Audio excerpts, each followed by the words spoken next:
अस्सलाम वालेकुम नाज़रीन, आप देख रहे हैं प्रोग्राम दिन भर और मैं हूं आपकी मेज़बान माहम जाहिद और मैं हूं इमरान सनाउल्लाह। नाज़रीन, प्रोग्राम में हम सबसे पहले बात करेंगे दहशतगर्दी के खात्मे के लिए अमेरिका की पाकिस्तान की हिमायत की। तो नाज़रीन, पाकिस्तान और अमेरिका एक बार फिर दहशतगर्दी के खात्मे के अज़्म पर यकजा नज़र आ रहे हैं। अमेरिकी महकमे ख़ारजा ने न सिर्फ कलदम बलोच लिबरेशन आर्मी और उसके ज़ैली गिरोह मजीद ब्रिगेड को दहशतगर्द तंजीमों की फहरिस्त में शामिल किया, बल्कि ये पैगाम भी दिया कि दहशतगर्दी के हर रूप के खिलाफ पाकिस्तान के साथ कंधे से कंधा मिलाकर खड़े हैं। इस्लामाबाद में होने वाले पाक अमेरिका इंसदादी दहशतगर्दी मुकालमे में दोनों ममालिक के नुमाइंदगान ने वाज़ेह किया है कि आलमी खतरात का मुकाबला सिर्फ मजबूत ताउन और मुस्तकिल राब्ताकारी से ही मुमकिन है। और अमरीकी नुमाइंदों ने इस मौके पर पाकिस्तान की कुर्बानियों को तस्लीम करते हुए इसे खित्ते में अमन कायम रखने वाला अहम शराकतदार करार दिया है। और ये एतमाद उस वक्त मजबूत होगा जब अमेरिका ने हालिया पाक भारत जंग में भारत के इस बयानिए को वाज़ेह तौर पर मुस्तरद कर दिया था और जिसमें पाकिस्तान पर भारत में दहशतगर्दी में मुलव्वस होने का इल्ज़ाम लगाया गया था। इस मौक़िफ़ ने जाहिर कर दिया कि वाशिंगटन खित्ते में इल्ज़ामात की सियासत के बजाय हकीकत पर मबनी ताल्लुकात और मुश्तरका हिकमत अमली को तरजीह दे रहा है। और ये पेशरफ्त जो है वो ऐसे वक्त में हुई जब फौजी और सिफारती सतह पर दोनों ममालिक के ताल्लुकात में तेज़ी से बेहतरी आ रही है, जबकि army chief general Asim Munir की हालिया दौरा अमरीका से लेकर वज़राए ख़ारिजा की बराह रास्त मुलाकात तक हर सतह पर मुश्तरका एतमाद और ताउन की फ़ज़ा भी बनी रही है। और पैगाम वाज़ेह है कि दहशतगर्दी चाहे सरहद पार हो या अंदर हो या उसके ख़िलाफ़ पाकिस्तान और अमरीका का इत्तेहाद जो है वो मजबूत होता जा रहा है। और ये शराकतदारी खित्ते में अमन और इस्तेहकाम के लिए एक अहम संगे मील साबित होगी। और हम देख रहे हैं कि भारत को इस हवाले से बड़ी मुश्किलात सामने आ रही हैं। जितने भी भारत के ताल्लुकात हैं इंटरनेशनली हम देख रहे हैं वो ख़राबी अब होते दिखाई दे रहे हैं। जिस तरह से भारत एक्सपोज हो चुका है पूरी दुनिया के सामने और पाकिस्तान के मौक़िफ़ की तारीफ़ भी हो रही है और अमेरिका भी अब हमारी हिमायत में उतर आया एक तरह से और दीगर ममालिक भी हैं हमारे। लेकिन एक अहम जो डेवलपमेंट है वो जैसे कि हमने नाज़रीन से शेयर भी किया है कि BLA और मजीद ब्रिगेड को गैर मुल्की दहशतगर्द तंजीम के तौर पर उनको करार दिया गया है। और इसका मकसद ये होता है कि कोई भी मुल्क, कोई भी इनफरादी शख्स जो है वो भी इनको फंडिंग नहीं दे सकता। तो इस पर काफ़ी सख्त जो है वो नोटिस भी लिया जाएगा। जैसे कि हमें पता है कि UAE में इनकी क़यादत बैठी हुई है, BLA की दीगर ममालिक में बैठी हुई है। तो भारत के लिए असल मसला तो भारत के लिए है, वो इन्हें फंडिंग करता है और पाकिस्तान के खिलाफ इस्तेमाल करता है। और दीगर ममालिक भी इस मैदान में आएंगे क्योंकि आपको पता है कि अमेरिका जब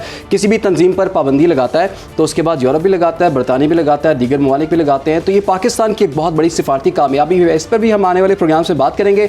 लेकिन अभी हमने जिक्र करना है एक तरमीमी बिल का जो कि कौमी असम्बली में पेश किया गया है और उसके तहत बीवी या घर के किसी भी खातून को गैर मुनसिफाना तौर पर घर से निकालना अब काबिल सज़ा जुर्म करार दिया जाएगा। और इस मुजव्वज़ा कानून के मुताबिक ऐसा करने वाले को 3 से 6 माह तक कैद भी हो सकती है और 2 लाख रुपए तक जुर्माना भी उसे हो सकता है। और बिल के तहत इन मुकदमात की समाअत फर्स्ट क्लास मजिस्ट्रेट करेंगे। मुजव्वज़ा तरमीमी बिल को फौजदारी कानून तरमीमी बिल 2025 का नाम दिया गया है, जो रहनुमा पीपल्स पार्टी शर्मिला फारूकी ने ऐवान में पेश किया। डिप्टी स्पीकर ने बिल को मज़ीद गौर के लिए मुतालिका कमेटी के सपुर्द कर दिया है।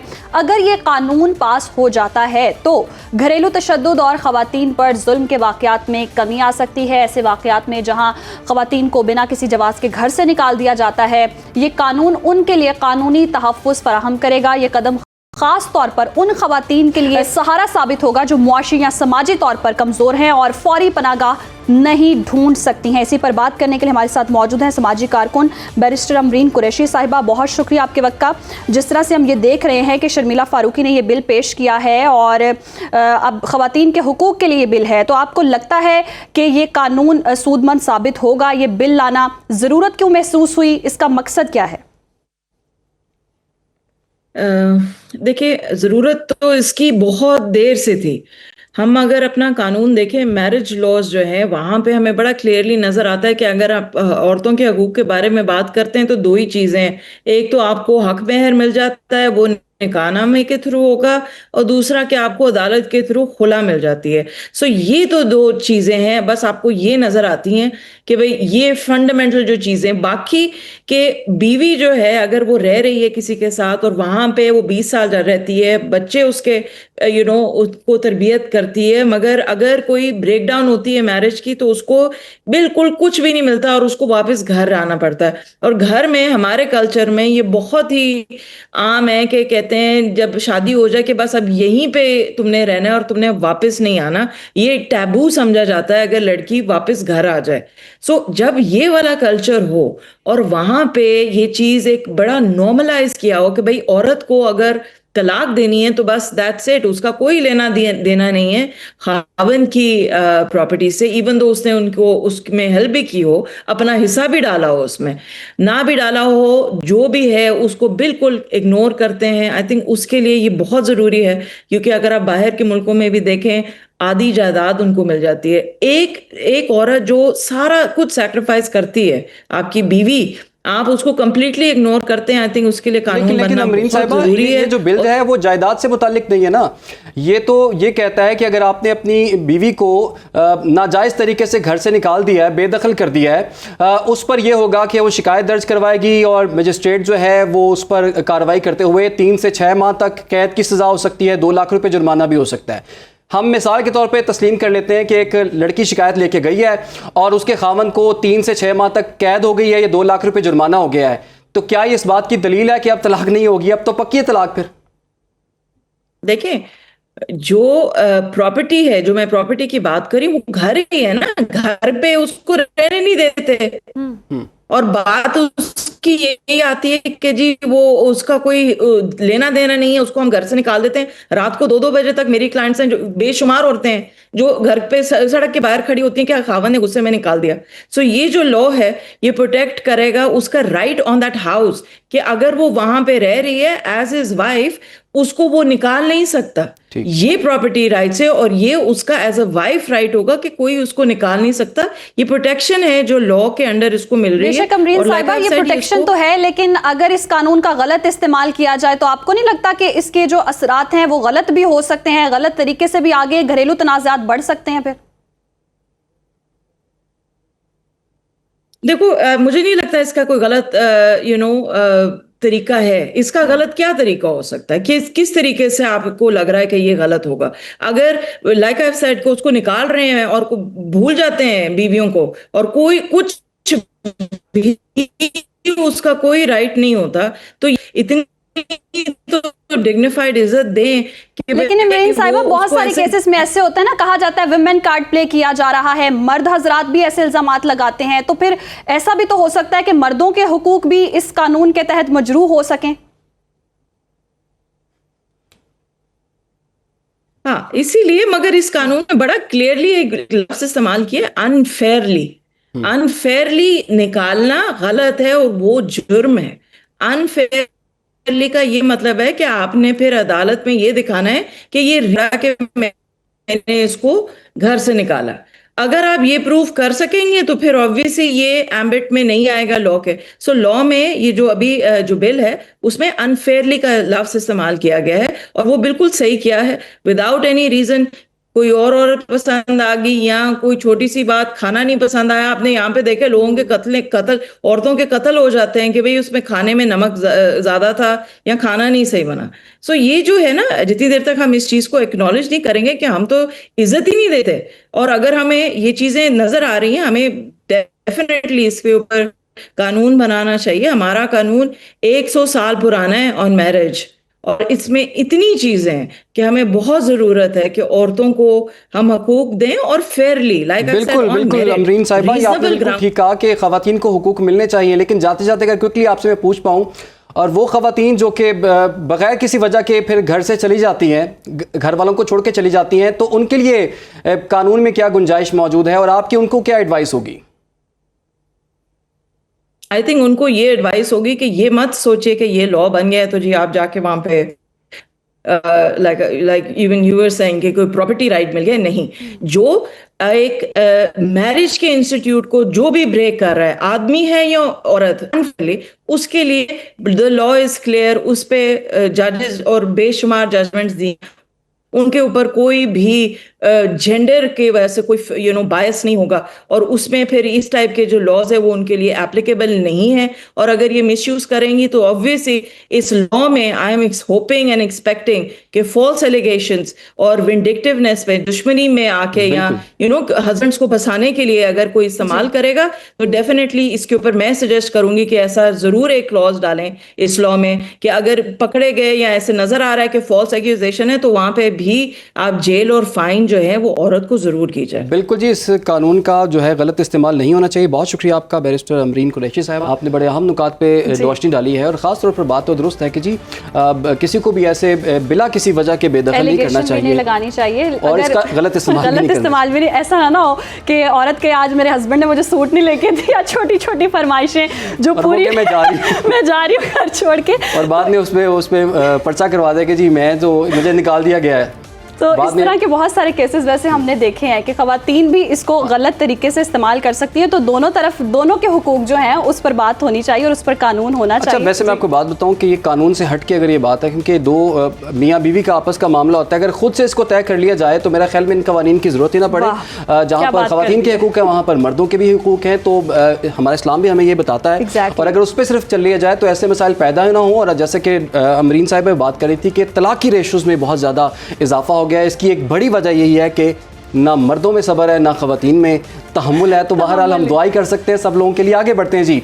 पंजाब में ज़रूरी तरक्की का सफ़र अब तेज़ी से जारी है। सूबाई वज़ीर ज़राअत और लाइफ स्टॉक सैयद आशिक हुसैन किरमानी की ज़ेर सदारत एग्रीकल्चर हाउस में इजलास हुआ, जिसमें ज़रूरी शोबे की तरक्की और किसानों की खुशहाली के लिए जारी मनसूबों का जायज़ा लिया गया। किसान कार्ड फेज़ 2 के तहत अब तक 6,95,000 दरखास्तें मंजूर हो चुकी हैं। 94 अरब रुपए के पैकेज में से 49 अरब रुपए किसान इस्तेमाल अभी तक कर चुके हैं। जी बिल्कुल, और आपको बताते चलें कि प्रोग्राम के तहत 14 अरब रुपए की रकम तकसीम, जबकि 978 ट्रैक्टर शफाफ कुरानंदाजी से काश्तकारों को दिए गए हैं। और ग्रीन ट्रैक्टर प्रोग्राम के दूसरे मरहले में 20,000 ट्रैक्टर्स 5 से 10 लाख रुपए सब्सिडी पर दिए जाएंगे।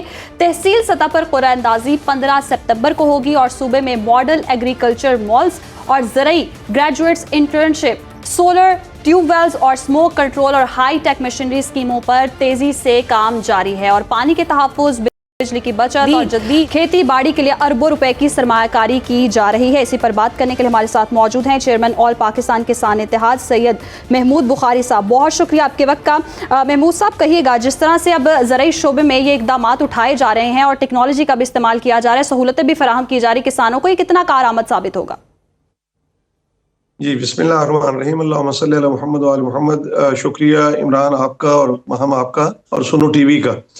गुजारिश ये है कि जितनी चीज़ें माशाल्लाह आपने इतनी तेज़ी के साथ गिनवाई हैं, तो इससे तो यूं लगता है कि जिस तरह कोई ज़राअत के अंदर कोई इनकलाब पैदा हो गया है जी। तो मैं आपको ये बताना चाहता हूं कि इससे कुछ भी नहीं होगा। मैं आपको ज़रा पिछले जब गंदम का सीज़न शुरू हुआ और उस वक्त इन्होंने पॉलिसी दी, आपको याद होगा, मैं याद कराना चाहता हूं कि माजी से कुछ मतलब लोग होते हैं जो समझदार, वो सीखते हैं, लेकिन बदकिस्मती से जो है वो हमारे यहाँ कोई भी नहीं सीखता। हुकूमतें खास तौर पर उन्होंने ये एक हदफ बनाया हुआ है ज़राअत को डैमेज करने का, ज़राअत को जो है वो ख़त्म करने का। ये पॉलिसियाँ वो पॉलिसियाँ हैं, मैं आपको बताऊं इससे ज़राअत को क्या फ़ायदा हुआ। पिछली दफ़ा आपको याद होगा कि अपना 1500 अरब के जनाब इन्होंने जो है वो ऐलान किया कि जनाब इससे किसान की गंदम जो है वो मिल वाला खरीदेगा, यूं होगा, कोई स्टोर लिए जाएंगे। वो अजीब ही जो है वो टॉम एंड जेरी वाली कहानी जो है ना, वो इन्होंने वो इधर से उधर से और वो बता दी, और उसके बाद इन्होंने ट्रैक्टर्स भी दिए। मैं पूछना चाहता हूं हुकूमत पंजाब से और वज़ीर पंजाब से कि क्या उसका कोई फायदा हुआ? कोई फायदा नहीं हुआ। उसका फायदा यह हुआ कि 29 लाख टन आपकी गंदम कम हुई पिछली दफा, लेकिन इन्होंने कोई सबक नहीं सीखा। अब ये जो ट्रैक्टर दे रहे हैं, मैं ये कहता हूं कि ट्रैक्टर इंडस्ट्री को फायदा पहुंचाने के लिए ये स्कीम है। ट्रैक्टर मिल जाने से ज़राअत को कोई फायदा नहीं होगा, इंडिविजुअली कोई फायदा, मतलब मैं ट्रैक्टर ले लेता हूं, आप ले लेती हैं, तो हमें ज़राअत को जरूर फायदा होगा, लेकिन ज़राअत को कोई फायदा नहीं होगा। ये जितनी चीजें आपने गिनवाई हैं, इससे बिल्कुल नहीं गंदम किसान तो इस दफा महमूद साहब, गंदम आप नहीं ऑल्टरनेट बीजेगा। वे क्या समझते हैं? फिर ज़राअत को फायदा किस चीज से होगा?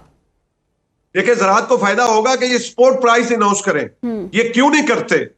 हम इनसे पूछिए, इनसे मैं आपके मीडिया के तवज्जुह से पूछता हूं कि आईएमएफ जो है वो हमारे लिए जो है ये अजाब नाजल करती है, इनके लिए नहीं कि इन्होंने अपनी 600% तनख्वाहें बढ़ाई हैं, इन्होंने अपना चेयरमैन सेनेट ने अपनी मराद बढ़ाई है, इन्होंने जजेस की मराद बढ़ाई है, इन्होंने अपना ब्यूरोक्रेसी को इतना दिया है। वहां जो है वो इनको आईएमएफ कुछ नहीं कहती, और हम जो है वो किसानों पे, और मैं ये कहता हूं कि ये इधर उधर जो है ना वो ध्यान, वो जो कहा ना कि तू इधर उधर की ना बात कर, ये बता के काफिला क्यों लुटा।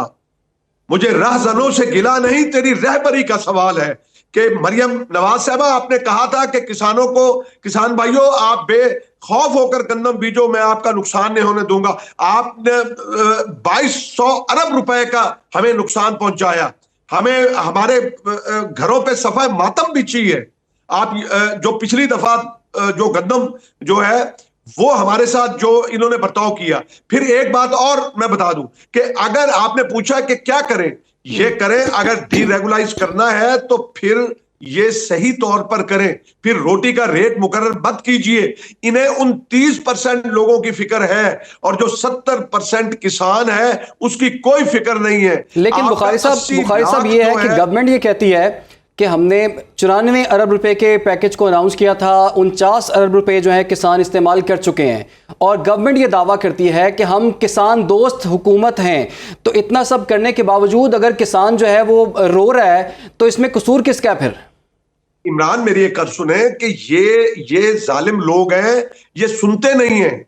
कुरान कहता है ना कि देखते हैं मगर इन्हें दिखाई नहीं देता, ये सुनते हैं मगर इन्हें सुनाई नहीं देता।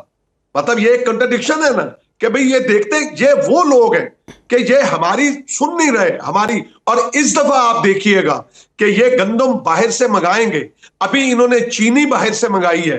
जुल्म नहीं है कि कभी इस मुल्क का कोई वारिस है जो इनसे पूछे कि दिल करता है 300 अरब का इन्होंने चीनी में झटका दिया है, ये आपकी जेब से मेरी जेब से जाता है। और ये गंदम जो है वो इन्होंने सस्ती करके, मुझे बताएं कि कौन सा मुल्क ने तरक्की कर ली, और रोटी तो वो ही 15 रुपए की मिल रही है। अगर डीरेगुलाइज करना है, देखें मकाई है, मूंजी है या दीगर फसलें हैं, वो आपके सामने हमने नहीं कभी कहा, वो मार्केट उसका रेट तयन करती है। तो गंदम में क्यों मोहतरमा जो है वो हमें माफियाज के हवाले कर देती हैं? रोटी का रेट बिल्कुल ना मुकर्रर करें, रोटी का रेट जो है वो मार्केट मुकर्रर करेगी और आप फिर अपना आ जाए। और हम ये कहते हैं कि हमें आप सपोर्ट प्राइस दीजिए, इनपुट्स सस्ती कीजिए। आज खाद आप 2018 या मैं 22 तक की बात करूं, अगर जो तहरीक इंसाफ की हुकूमत थी, मुझे बताएं कि उस वक्त क्या रेट था जो है गंदम का, और क्या रेट था डीएपी का, और क्या रेट था। तो महमूद साहब, ये जो मंसूबे हैं, सरमायाकारी में इजाफा होगा जी, स्कीमों पर तेजी से काम जारी है, बहुत मईशत बहाल होगी, ज़राअत पर काम होगा, तो ये फिर सारी चीजें अगर किसानों को फायदा नहीं दे रही हैं तो फिर फायदा पहुंच किसको रहा है इस चीज का? माफियाज को पहुंच रहा है।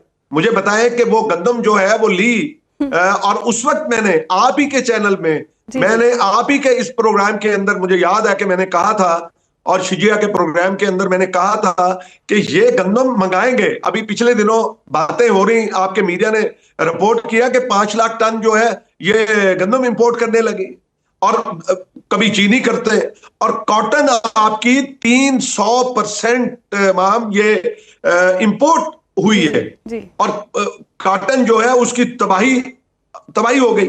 जब आप उसको, किसान को उसका हक नहीं देंगे, देखिए मेरा खर्च हो रहा है तकरीबन कोई 3500 रुपए, जिसके अंदर आप अंदाजा लगाइए कि इन्होंने रेट मुकर्रर किया था 4000 रुपए, 3500 रुपया मैं खर्च करके मैं पागल हूं कि भाई अब मैं, पिछली दफा तो झांसे में आ गए हम वज़ीर आला साहब के, और उन्होंने कहा कि भाई किसान भाइयों आप गंदम बीजो, अब कोई झांसे में नहीं आएगा। ये आप यकीन कीजिए कि कोई किसान अपनी जरूरत की सिर्फ गंदम बीजेगा, गंदम नहीं बीजेगा। इन्हें मंगवानी है तो ये ठीक है जी, बहुत बहुत शुक्रिया आपका सैयद महमूद बुखारी साहब। और तो ज़ाहिर तो खुश नज़र नहीं आ रहे और हुकूमत ये दावा कर रही है कि हमने तो किसानों के लिए जी तारीख का सबसे बड़ा पैकेज अनाउंस कर दिया है और ये किसान दोस्त हुकूमत है। ये मुल्क एक ज़राई मुल्क होने के बावजूद भी यहाँ का किसान जो है वो खुश नहीं है, यहाँ की आवाम भी खुश नहीं है, क्योंकि उनको बहुत महंगे अजनास जो है यहाँ से ख़रीदने पड़ते हैं। तो कहीं ना कहीं तो प्रॉब्लम है।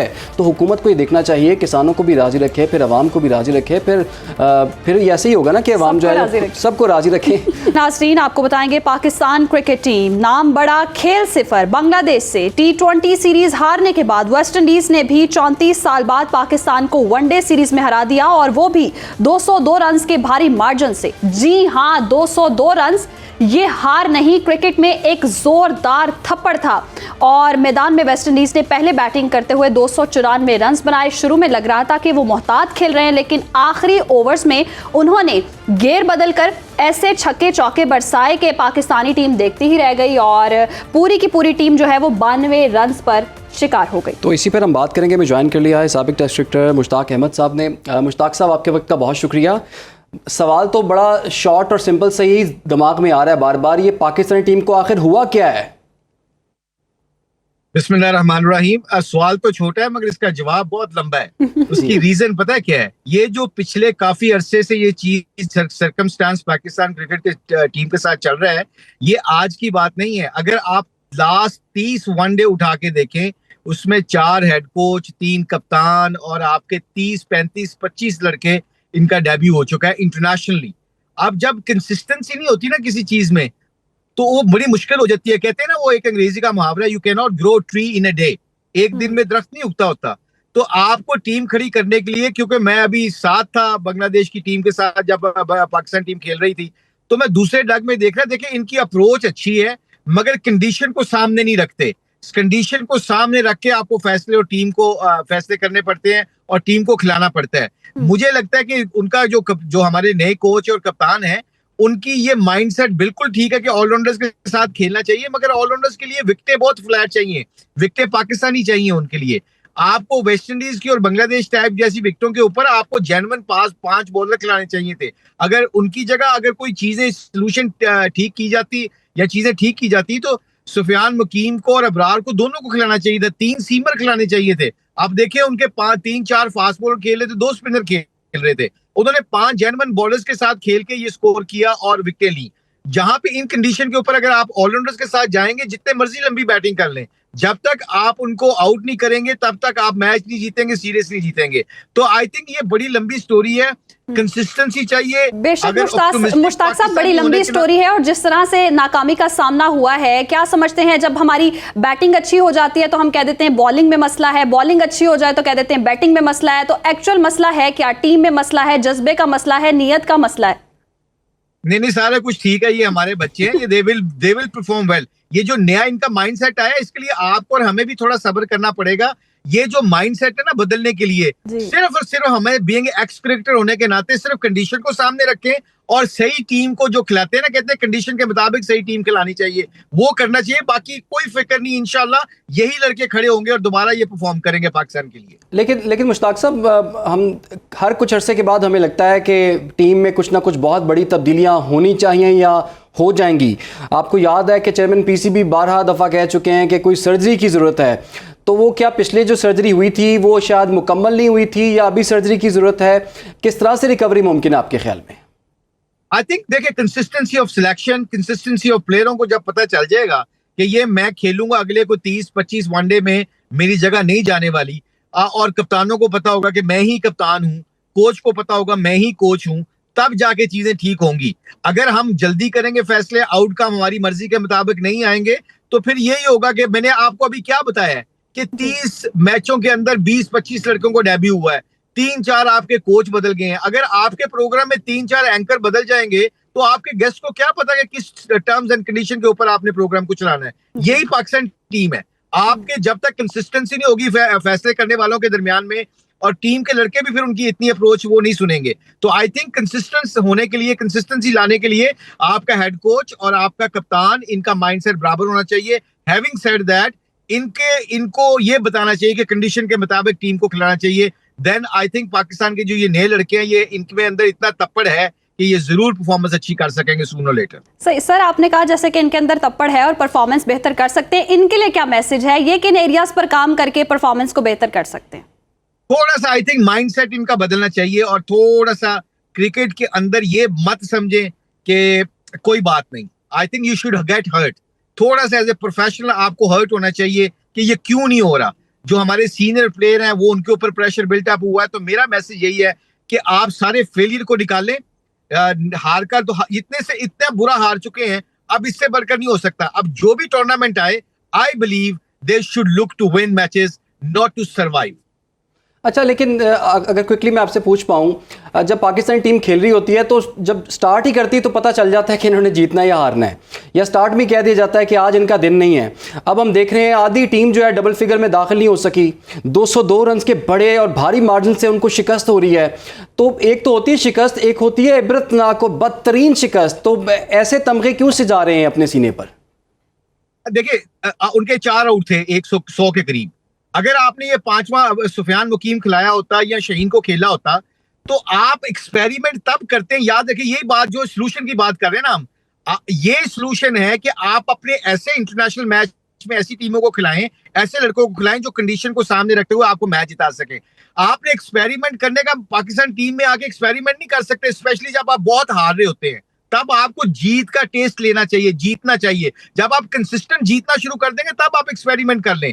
अभी जो आपकी बात है ना, जो ये सबसे जो पाकिस्तान पूरी अवाम चाहती है कि जीतेंगे तो सब कॉन्फिडेंस वापस आएगा, इसके लिए अभी एक्सपेरिमेंट आई थिंक बहुत जल्दी कर रहे हैं। ये एक्सपेरिमेंट छोड़ दें और इन कंडीशन के मुताबिक अगर ये टीम सही खिलाते, 5 जेन्युइन बॉलर खिलाते, तो मेरा ख्याल है ये चैलेंज करते थे कि कोई 100 के ऊपर 4 आउट हो गए थे। अगर 5वां जेन्युइन बॉलर खेल रहा होता, हो सकता है ये 150 पे आउट हो जाते, तो आपका माइंडसेट 294 चेज करने की बजाय 150 160 करते तो गेम डिफरेंट बॉल गेम हो जाती है फिर। सही। मुश्ताक साहब, आपने एक्सपेरिमेंट्स की बात की है और हम देख रहे हैं कि कोई ऐसे एक्सपेरिमेंट्स भी देखने में आ रहे हैं कि सिर्फ बड़े नामों का इस्तेमाल कर लिया जाता है मैच को जितवाने के लिए। कोई ऐसी स्ट्रेटेजी भी नजर आती है आपको? नहीं, स्ट्रेटजी के लिए बड़े प्लेयर छोटे प्लेयर नहीं होना चाहिए, आपको कंडीशन देखनी पड़ती है, रीड करनी पड़ती है पिचेस को। अब ये पिच के ऊपर उन्होंने क्या किया, अभी मैं सुन रहा था आपको की बात कि उन्होंने आराम से शुरू किया। उनको पता है विकेटें हाथ में होंगी, 250 240 रन यहाँ पे पार स्कोर है। अगर आप सोचेंगे कि 50 ओवर में 300 करना है, ये 50 over like a mini test cricket. और अगर कंडीशन बॉलर्स के सूट करती है, स्पिनर्स को और फास्ट बॉलर को, पिच इवन नहीं है, तो आपको फिर उसके मुताबिक क्या करना पड़ेगा, आपको जेन्युइन 5 बॉलर और 6 जेन्युइन बैट्समैनों के साथ जाना पड़ेगा, ताकि आप अगर 200 भी करते हैं तो आप दूसरी टीम को आउट कर सकते हैं। अगर 4 आउट होने के बाद वो 294 कर गए हैं तो इसका मतलब है कहीं ना कहीं बॉलिंग में आपने लैकिंग की है ना।